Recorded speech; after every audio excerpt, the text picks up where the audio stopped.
It did strike me that a few people referencing whether tax is a Glastonbury issue. It's something that people close to the taxation issue and more on the technical side seem to fixate on quite a bit.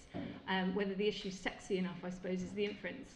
And it struck me just sitting there that actually that question's already been answered by the public, because they raised the issue of tax at Glastonbury. There were campaigners there asking Bono about his tax affairs.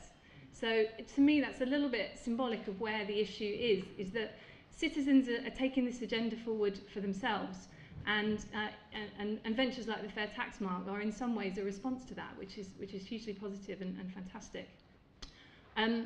So I'm going to cover more of the campaigning and the regulatory side, as Paul said, from the NGO perspective. But I was really heartened to hear Brandon's framing of why SSE think taxes are so needed in society, and the relationship between businesses and public services.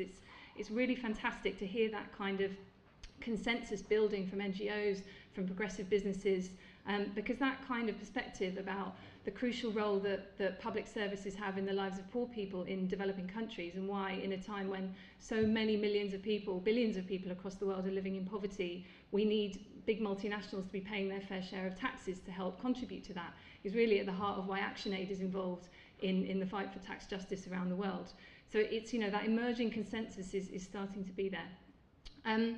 But how many of you know the Tax Dodging Bill campaign? I'm hoping, I was hoping to be speaking to at least a somewhat aware audience, otherwise we've done something horrifically wrong in the last few months. But just to give you the quick overview of where we are now, it's a coalition of 26 organisations, including the Fair Tax Mark and its business supporters, which is absolutely brilliant, of both domestic and internationally focused organisations, so ActionAid, Oxfam, Christian Aid, but also the NUS, the Equality Trust, a whole range of faith organisations and others, all coalescing around this injustice of large multinationals not being seen to pay their fair share of taxes, UK multinationals either in the UK or in developing countries, and campaigning to crystallise what we want the government, or what we wanted in the run-up to the election period, what we wanted the next government to do within the first 100 days of its election, which is bring forward a bill, new legislation to tackle this problem, not a piecemeal approach, a package of measures that would seriously have a go at tackling this problem, a kind of balanced package of measures around three principles, making it harder for big companies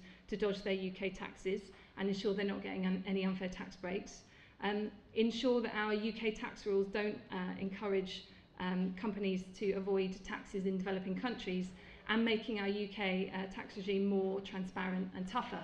So a package of measures that would help generate estimated about 3.6 billion in taxes in the UK and billions more in developing countries. So a sensible and balanced package of measures that would really help contribute to tackling the problem here and in developing countries. So a little run through of what happened. So we launched at the end of January. We had to make a big bang quite quickly. We had over 75,000 people signing a petition. Many more people around the country contacting the local candidates who were standing in their constituencies, asking questions at hustings of candidates. Are you going to back this bill? What are you going to do?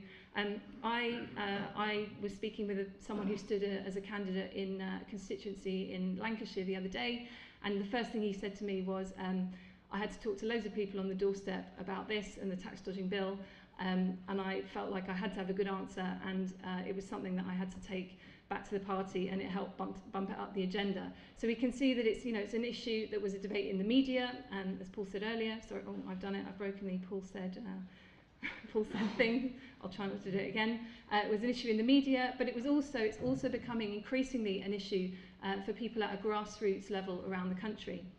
So that was something really, really important. Backing from a wide variety, a wide range of actors, faith leaders of all religions, all major religions, people like the former Archbishop of Canterbury, Rowan Williams, Margaret Hodge, a range of progressive businesses, many of whom are in the room today, and a wide range of economists and academics, all saying that they thought this was a really good idea, which was great. And so what we saw in the party's manifestos was as has already been said, that there were a range of commitments from all the parties. This was something that no party could leave out of its manifesto in some form or other. That again shows you how far the debate has come, how far this issue has come. We got a range of pledges in the manifestos, so it's very much a cross-party issue, and people have already said the commitments that were in the Conservatives' manifesto. So now we have the Conservative government. Where does this leave us with the campaign? So I'll come on to where we go next. So I'm a campaigner, and obviously I'm not going to be satisfied until we win. So to me, what we have coming up is a bit of a moment of truth. We have the commitments about the 5 billion, reclaiming 5 billion more from clamping down on avoidance and evasion, and a pledge to keep playing the role on the global stage from the new government, which is great to see in the manifesto, progress from 2010, 2005, very much so. But now it's really time for delivery on promises, a bit of a moment of truth coming up. We've got the emergency budget that George Osborne will be doing on the 8th of July, and we didn't see any legislation, we didn't see a tax dodging bill coming forward in the Queen's speech, which would have been great.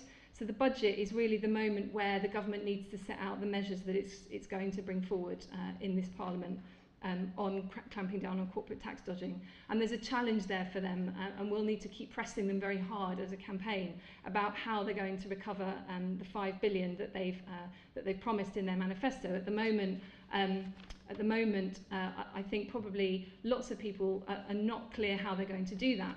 So, I mean, the polling that we did as a campaign during the tax dodging bill showed that public attitudes to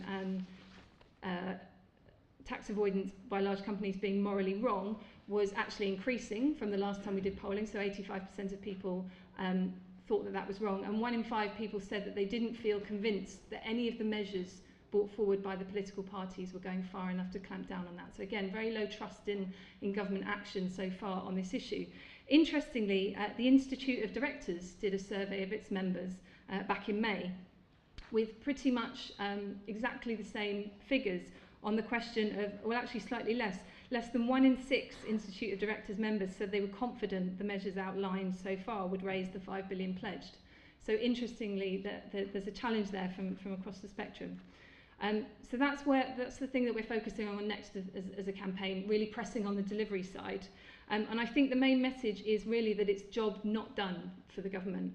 So not just on the UK stage with an overhaul of UK legislation, but also on the international stage.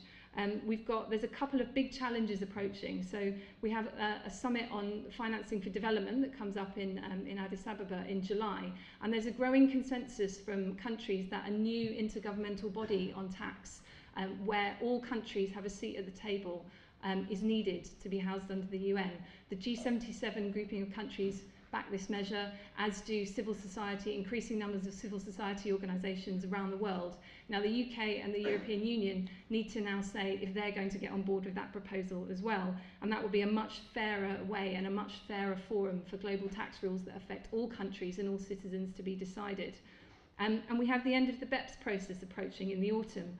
And I think there's a growing concern that there's still really a lot more to do, and that process won't tackle a lot of the fundamental issues, certainly, that developing countries need to bring to the table. So I think it's job not yet done on either of those things. And the final point that I would leave everyone with is I think that bigger picture, we're still at the beginning of the road to reform for a global tax system that works for everyone and is truly fair for all countries. I think we're only still at the beginnings of that journey, similar to the journey that Paul was setting out for the fair tax mark. We're a movement that's growing, and at the moment, the UK is intimately connected to this, both in the actions of its businesses, with our UK tax rules, and our role on the global stage.